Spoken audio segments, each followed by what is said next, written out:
안녕하십니까. 마스크 포워더입니다. 월요일입니다.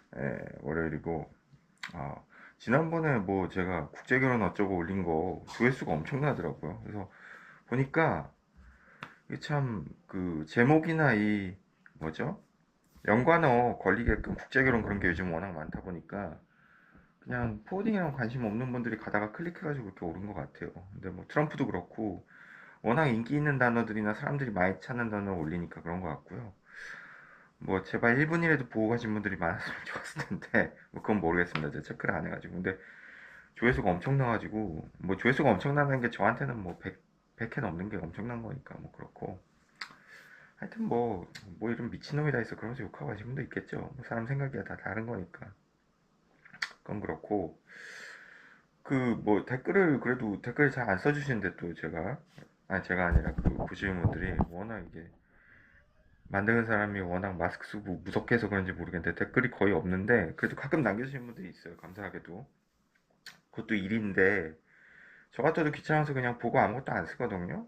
근데 그렇게까지 또 써주시니까 또 답변을 제가 드려야 되는 게, 외국어 관련해서 조금 뭐를 배우면 유리한지, 그러니까 뭐 영어나 그러는 언어는 아니었고 다른 나라 이제 그 뭐 세계 공통어라고 그러면 보통은 이제 저희가 뭐 여러 가지 영어는 당연히 포함이 되겠지만 그 유엔에서 이렇게 지정한 세계 공통어가 5개국이 있는 걸로 알고 있어요. 저는 제가 알고 있기로 그 영어랑 러시아어랑 아라비아어로 알고 있어요. 아라비어랑 그리고 프랑스어랑 그리고 중국어가 거기 포함되는지 제가 확실하지 않습니다. 이건 팩트 체크가 필요한데 하여튼 그 언어는 유엔에서 인정한 그 뭐 공통어라고 알고 있는데 거기에 속하는 언어는 아니었어요. 근데 그런 언어를 하면 뭐 코딩 취업에 좀 도움이 되느냐 뭐 그렇게 여쭤봐 주셨는데, 그거를 보고 한번 영상을 만들어 볼까 해서 만들려고 하고요. 예, 그 얘기를 한번 해볼까 합니다. 그래서 사실 언어는 제가 볼 때는 어디에 취업을 하든 아니면 취업을 떠나서 살아가면서든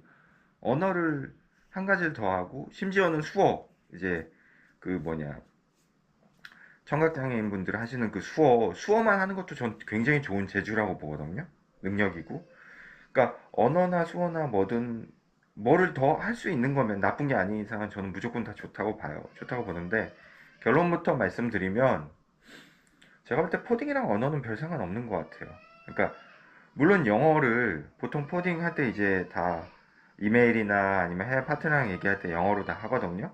영어가 공용어다 보니까 영어로 하는데, 사실 그래요. 뭐 미국이나 영국, 뭐 호주, 뭐 이런데 영어를 본인들 모국어로 쓰는 나라가 아닌 이상은 사실 다 알아들어요. 콩글리시죠? 그러니까 영어로 치면 뭐 브로큰 잉글리시죠? 근데 영어가 워낙 전 세계에 퍼져서 다 쓰다 보니까 브로큰 잉글리시조차도 알아들을 수 있고 서로 간에, 심지어는 미국이나 영국이나 본토 애들은 못 알아듣는 브로큰 잉글리시를 제3, 그 나라가 아닌 나라들 사람들끼리 얘기한 서로 알아듣는 경우도 있고. 그래서 제가 볼 땐 영어 그렇게 중요하진 않아요. 그 뭐 영어뿐만 아니라 외국어를 한다는 것 자체는 좋은 점이고 플러스가 될 수가 있지만, 취업하거나 그런 데 있어서 영어가 그렇게 중요할까? 그런 생각이 들거든요. 간혹 가다가 뭐 최근에 봤는데 일본 회사라던가 어디 다른 회사 중에 프랑스 회사였나? 하여튼 그 회사 자체가 프랑스계나 일본계다 보니까 프랑스어 뭐 필수, 일본어 필수 이렇게 하는 데는 있어요. 근데 그건 어쩔 수가 없는 게, 그 회사들이 본인들이 그 자기들이 내사에 사람 구할 때 써놓은 거니까 그건 당연히 가산점을 주겠다는 거거든요.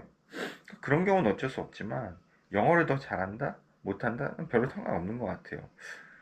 그래서 뭐 저도 이제 해외 파트너 출장을 1년에 한 번씩은 가는데, 가서 얘기해도 영어를 그렇게 제가 영어를 못하는 편은 아니에요. 그렇다고 잘하는 편도 아니고 의사소통은 다 되죠.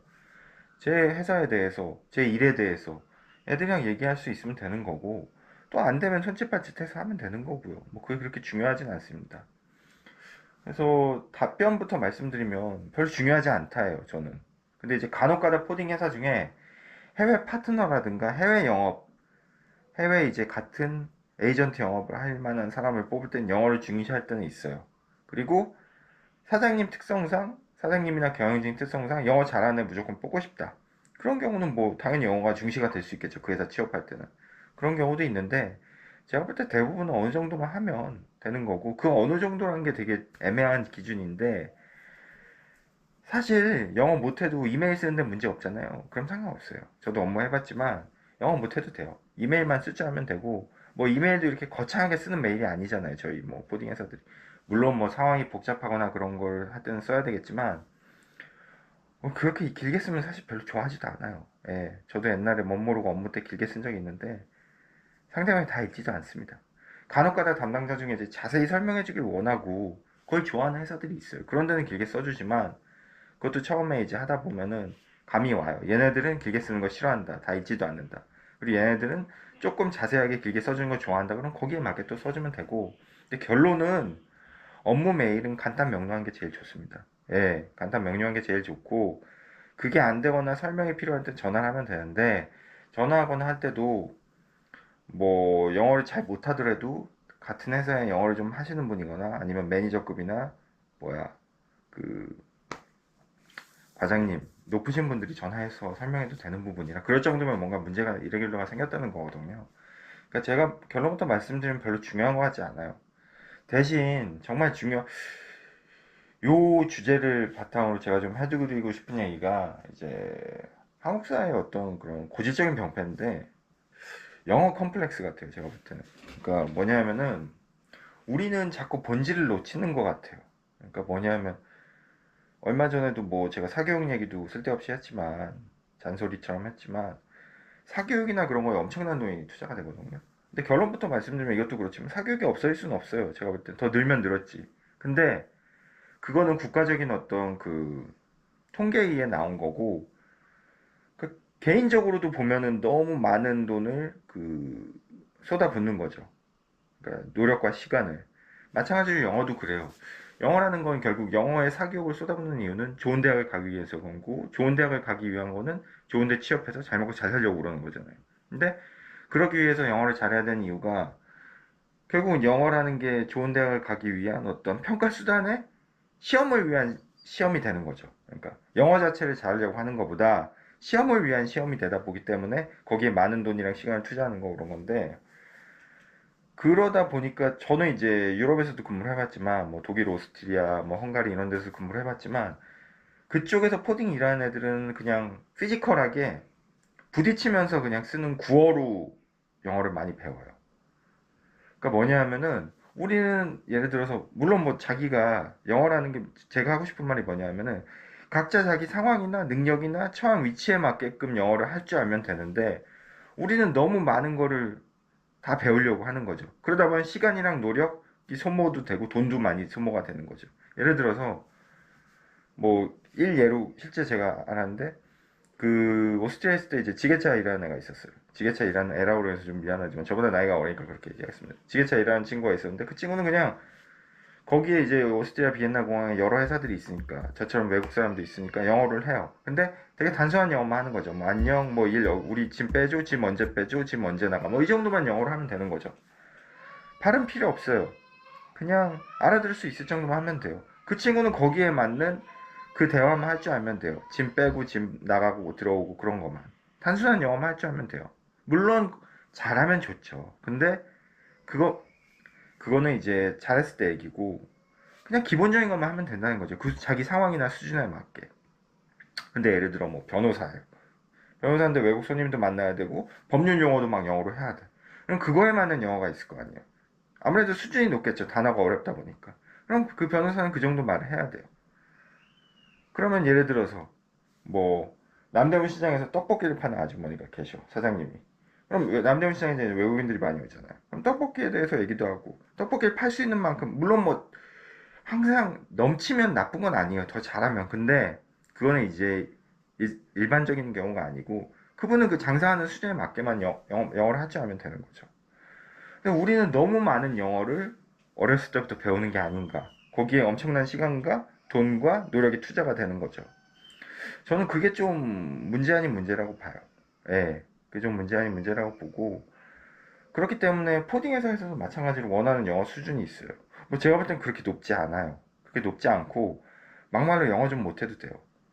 그 영어 때문에 중요한 걸 놓치는 게 많다는 거죠. 예를 들어서 업무 능력. 사실 업무 능력은 이전에 영상에도 말씀드렸지만 들어와서 해봐야 합니다. 왜냐면은 인터뷰하거나 면접 볼 때는 업무를 잘하는지 못하는지 몰라요. 뭐 제 경험상 제가 뭐 사장으로서 이렇게 많이 뽑아본 것도 아니지만 아무리 뭐 이것저것 물어보고 해도 일 한 3, 4개월 이상 해보기 전까지는 잘 모릅니다. 예. 최대한 그런 미스나 잘하는 사람을 회사에 맞는 사람을 뽑기 위해 이것저것 물어보지만 그런 노력이라도 안 하면 안 되니까. 그런 노력이 허사가 될 정도로 일을 못할 수도 있고 이 사람이 어? 전혀 기대 안 되는데 일을 잘할 수도 있고 그런 거죠. 오퍼레이션 능력이죠. 둘째는 영업 능력이죠. 영업사원의 경우. 영업 능력이 뭐예요? 실적이죠. 실적은 뭐예요? 숫자 노름이죠. 무조건 돈 잘 벌어오면 되는 거죠. 영어랑은 아무 상관없어요. 로컬 영업 같은 경우. 그러니까 한국에선 또 하나 조금 재밌는 게 제가 일하면서 느낀 건데 로컬 영업하면 되게 막 험하고 어렵고 힘들게만 보고 해외 영업하고 그러니까 뭐 오버시즈 세일즈라고 하잖아요 영어로. 조금 약간 고급스럽고 해외 출장 가고 막 그런 걸로 알고 있거든요. 근데 사실 이것도 되게 좀 하는 그런 한국의 그런 체면 문화인데 사실 저는 로컬 영업이 더 좋습니다. 왜냐면은 뭐 개인적으로 제가 비행기 타는 것도 싫어하고 해외여행 이렇게 가는 것도 좋아하지 않아서 그런 것도 있지만 로컬 영업이 더 재밌어요. 한국 사람 같은 한국 사람들 만나서 하고 그리고 내 실적이 되고. 근데 해외 영업은 근데 대부분 보면 해외 영업을 하고 싶어해요. 그게 뭐 더 있어 보이고 뭐 그런 게 있으니까. 근데 그게 이제 좀 한국 사람들이 그 보여지는 문화 그런 것 때문에 그런데 해외 영업이 어떻게 보면 더 어려워요. 더 어렵고 글쎄 뭐 더 어렵다 싶다. 그러니까 로컬 영업이랑 해외 영업이 어느 게 더 어렵다 싶다 그런 것보다는 차이점이 있기 때문에 어느 게 어렵다 싶다 얘기하기는 좀 그런데 뭐 요거는 제가 나중에 한번 또 영상을 따로 만들어 보겠습니다. 주제가 또 하나 떠올랐네요. 그런데 하여튼 무슨 얘기 하자 또 이거 빠졌는지 모르겠네요. 해외 영업이 뭐 더 어렵고 싶다 그런 건 아니에요. 다만 이제 보여지는 것 때문에 이제 사람들이 해외 영업하면 좀 있어 보이고 로컬 영업하면 좀 그런데 글쎄요 뭐 포딩에서 차리신 분들 중에 다 로컬 영업해서 다 차리신 분들이 대부분이라 예. 파트너로 해서 차리는 경우도 있긴 한데 비율에 비해서는 당연히 로컬 영업이 많죠. 그래서 저는 로컬 영업이 더 좋습니다.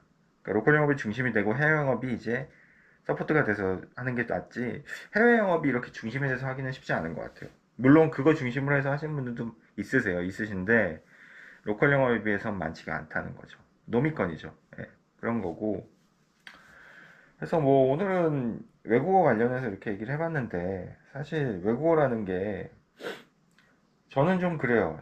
좀 10년 전 얘기인가? 제가 어디서 뉴스에서 봤는데 일본 이제 제 영상에서도 얘기했었는데 그 한국이 이제 뭐냐 노벨상을 타기가 힘든 이유 해가지고 이렇게 얘기했었는데 제가 봐도 한국은 앞으로도 노벨상을 중국이나 일본에 비해서 타기는 되게 힘들어요. 뭐 이런 평화상 이런 거 말고 그 연구적으로 딱 이제 과학이나 연구 쪽 있잖아요. 의학상이라든가 뭐 왜냐하면 전 영상에도 말씀드렸지만 뭐 여러 가지 이유가 있지만 한국 특유의 이렇게 길게 장기적으로 보고 하는 투자에는 한국이 되게 약해요. 일본이나 중국에 비해서 예, 많이 약하죠. 장기적으로 보는 건 되게 안 좋아요. 한국이 승질도 급하고 그런 거에 대한 꾸준한 투자나 이런 것들은 그거는 전에 제가 다른 경제 잡지에서도 봤지만 일본 과학자가 그런 얘기도 했어요. 장기적으로 투자하고 준비하는 데 있어서 한국이 일본에 많이 뒤집니다. 예, 많이 뒤져요 정말. 그런 것 때문에 앞서기가 힘든 건데 마찬가지로 무슨 얘기 하셨다 얘기를 잠깐. 그러니까 그 10년 전에 그래서 노벨상을 탄 어떤 과학자였는데 일본 사람이었는데 그 사람이 당연히 노벨상이랑 엄청난 상을 탔으니까 우리나라는 뭐 요번에 뭐 누구지 한강 그 작가분이 탔는데도 그렇게 난리가 나는데 일본은 우리보다 훨씬 많이 탔단 말이에요. 그래도 난리가 나죠. 그래서 거기가 되게 시골까지는 아닌데 큰 도시도 아니었어요. 그분 대학교에 가서 이제 인터뷰를 하는데 그분이 영어를 못해요. 정말 영어를 못해서 일본말로 인터뷰를 하는데 저는 그게 되게 인상 깊었던 게 그 사람이 딱 인터뷰하게 되면 자기 영어 못하니까 일본말을 하겠다고 했을 때 그 나름대로의 당당함과 자신감 그리고 그 영어 못한다고 그러는 게 왜 이렇게 부러워 보이는지 그런 생각이 들었어요. 그러니까 뭐냐 하면은 영어를 잘하고 못하고의 문제가 아니라 영어는 그냥 수단일 뿐이거든요. 언어는 그냥 수단일 뿐이에요. 그 사람은 그냥 연구만 평생 한 분이고 그거에만 몰입해가지고 결국은 그렇게 좋은 결과가 나왔지만 결국은 그런 거죠. 저는 그런 생각을 해봤어요. 그러니까 영미권 애들이 어디나 모임 그런 데 가서 좋은 게 지들 말로 하거든요. 걔네들은 영어를 배울 필요가 없잖아요. 영어 자체가 그 뭐냐 전 세계 공용어니까. 그만큼 걔들은 좀 유리한 게 있는 거죠. 왜냐면 영어를 배우는 그 시간은 걔네들은 투자하지 않아도 되거든요. 물론 영미권 애들 중에도 말 이상하게 하고 잘 못 쓰고 글 못 쓰고 그런 애들 많아요. 무식한 애들. 근데 그런 걸 떠나서 근데 어쨌든 한국이나 다른 비영어권 국가들에서는 그만큼 영어를 배우는데 노력을 기울여야 된단 말이에요. 그게 뭐 1시간이든 2시간이든 평생이든. 근데 한국 사람들처럼 영어를 배우는데 엄청난 노력을 인생에서 들인 사람은 그렇게 많지 않아요. 예. 다른 나라에 비해서 특히 유럽 같은 데 비해서는 너무 많은 노력을 들이는 거죠. 차라리 그 노력을 들일 시간에 업무나 다른 공부를 한다거나 다른 거에 인생에 투자를 해도 참 괜찮을 텐데 그만큼 영어에 엄청난 노력을 기울인다는 거죠. 그거는 국가적인 낭비일 뿐만 아니라 이건 정부에서도 한번 좀 생각을 해볼 만한 거예요. 그러니까 물론 입시라는 것 때문에 대학 가야 되는 것 때문에 그런 걸 수도 있지만 취업 시간에 대해서도 그렇고 뭐 뭔 놈의 뭐 토익을 영어를 다 잘해야 돼 전 국민이 그럴 필요도 없거든요. 장기적으로 볼 때 제가 볼 때는 이제는 번역기라던가 AI 그런 걸 통해서도 훨씬 더 나아질 거라고 봐요. 굳이 배울 필요도 없을 것 같고 기본적인 것만 하면 되는데 너무 영어에 대해서 많은 투자와 시간과 노력을 들이다 보니까 다른 정말 본질의 것에 대해서 자기 업무나 자기가 정말 더 잘할 수 있는 부분에 대해서 할 만한 그런 에너지나 노력이 상쇄가 된다는 거죠. 굉장히 이건 안 좋은 현실이라고 생각을 하거든요. 전에 영상에서도 제가 말씀드렸지 모르겠지만 학위 문제도 이것도 뭐 나중에 얘기할 기회가 있을지 모르겠지만 학위 문제도 마찬가지예요. 이제는 우리나라도 먹고 살 만큼 선진국이잖아요. 우리나라에서 연구해가지고 뭐가 자생적으로 나와야 되는데 자꾸 외국 가서 공부하고 외국 유학 가서 공부해야지만 뭐 엄청 되는. 물론 우리나라가 부족한 부분도 아직 많죠. 그런 건 외국 가서 배워야죠. 그렇지만 너무 많은 그런 이런 수학 과학이나 이런 게 아니라 어떤 예술적인 부분에서는 사실 잘하고 못하고의 판단 기준이 수학과학처럼 이렇게 통계적으로 나오진 않잖아요. 그런 건 예술적인 부분이기 때문에. 제가 뭐 연기 오래 하던 친구한테 들었는데 연기라는 게 되게 주관적일 수가 있다고 그러더라고요. 그러니까 그런 예술적인 부분들은 우리나라도 이미 많이 앞섰잖아요. 뭐 영화 상도 타고 막. 그러니까 너무 많은 것들이 아직도 우리나라 학위를 외국에서 의존한다는 거죠. 외국에서 뭐 석박사 따와야지 인정해주고 교수되고 그런 게. 그것도 얼마나 낭비예요. 국내에서 하는 건 유학이 아니죠. 국내에서 석박사 해도 교수님들이 많이 나올 수 있는 그런 현실이 돼야 되는데 그게 안 된다는 게 안타까운 거죠. 그것도 결국 그분들 유학 가가지고 돈 쓰고 시간 쓰고 해외에다 돈 쓰는 거잖아요. 어쨌든. 그러니까 여러 가지 그런 부분들이 우리나라가 아직도 의존적이고 굉장히 자생적으로 못하는 게 많은 것 같아요. 네. 영어도 그런 부분의 하나라고 저는 보고 그래서 이 그나마 저는 근데 저희가 있는 이 코딩 업계가 그런 거에 대해서는 되게 객관적으로 본다고 생각을 해요. 회사에서도 영어야 물론 뭐 알파벳도 못 쓰면 안 되죠. 이건 극단적인 예지만 기본적인 것만 하면 되는데 너무 많은 걸 회사들에서 바라는 게 아닌가. 그래서 토익 시험을 왜 보는지 모르겠어요. 물론 잘하면 좋죠. 뭐든 그건 영어뿐만 아니라 다만 너무 다른 거에 치우치고 본질에 치우쳐야 될 노력들이 영어라는 거에 너무 다 매장되지 않나 그런 생각이 들고 그렇다고 해서 제가 뭐 영어 학원이나 영어 강사 이런 분들을 폄훼하는 거 아닙니다. 그분들은 그쪽 시장을 만들어야지 먹고 살죠 당연히. 그 시장을 만들어야지 먹고 사는 거기 때문에 어쩔 수 없는 거고 다만 내가 필요 없으면 안 하는 게 맞다는 거죠. 그리고 내가 들 필요하면 들 필요한 만큼만 하면 되는 건데 너무 우리는 많은 시간을 투자하는 게 안타까웠고 그 질문하신 분이랑 연관이 돼서 오늘 영상을 한번 찍어봤습니다. 지금 계속 둘째가 울어서 그러는데 마스크 버드였습니다.